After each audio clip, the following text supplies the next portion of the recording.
This is the only thing this season that's tolerated the weather. Is cabbage, potatoes, and the broccoli's done fairly well. Van Wysong is a local gardener in Mercer County.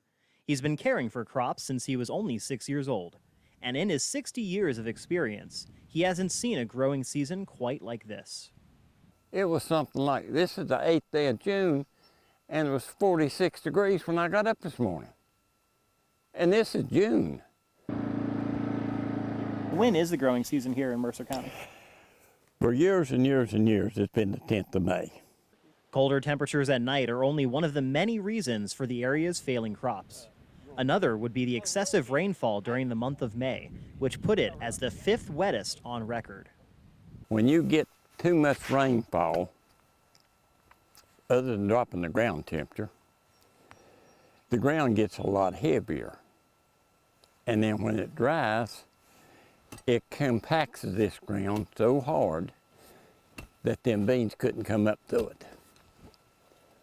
Another odd factor, and one that we don't see very often in the two Virginias, would be the smoke brought in from wildfires in Canada, causing a lack of sunlight. These three things inhibit a plant's natural ability to draw in moisture. If you're not successful at growing a healthy root structure for any plant, you're not going to be successful in harvesting a good crop from it. And that's what this weather has done. A good root system is important for plants because without it, you put crops at risk of drying out. Wind damage can actually cut your crops if you get enough of it. The wind dries up the water molecules in this tomato. And now this tomato is on a limited root structure. Without sunlight and water, plants have a difficult time photosynthesizing, which is how they eat and grow. Here for you in Matoka, I'm meteorologist Jeffrey Hoole. Not many people know this is here like this. STEM students let their engineering skills shine this week in preparation of Wednesday's big race. They spent all week building boats out of cardboard and duct tape, and that was it. But they had a great time, and I think they got a little wet. But the lessons aren't just about engineering. They're learning how to do their problem-solving skills, like those soft skills that they don't really get from a lot of looking through a book, you know. Students competed by building boats in a group. It's an exercise that sharpens their ability to be a contributing member of a team. Together, they had to overcome challenges to see whose boat could make it the farthest in this indoor pool. It's 8.5 feet in the deep end. Pretty hard, pretty stressful. After Mr. Ramsey said we only had 5 minutes, we just started darting through everything. I made like 2 boxes where they stick to the boat and so they can float. Colt and Chris, along with their third teammate Gunnar, ended up making it about halfway across the pool before they sank.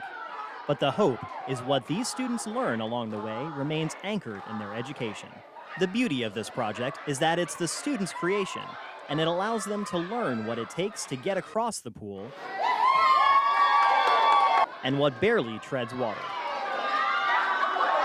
Well, I mean, that's the thing, kind of trial and error. I mean, really, it's just, some of them sat deeper in the boat and kind of stayed in the water a little longer, but mainly just trial and error, link. I mean, we had a lot of mathematics involved, a lot of reading, a lot of technology. They were looking up boats to see how they would go. One student, Serenity Reed, not only made it all the way across the pool, but she even made it halfway back to the starting line. Having gone kayaking before, she had experience rowing and was determined to push her boat to the end. Never say that you can't do it or something like that. Always believe in yourself. STEM also seems to help grow self-confidence for the students. Here for you in PIPESTEM, I'm Jeffrey Hoole.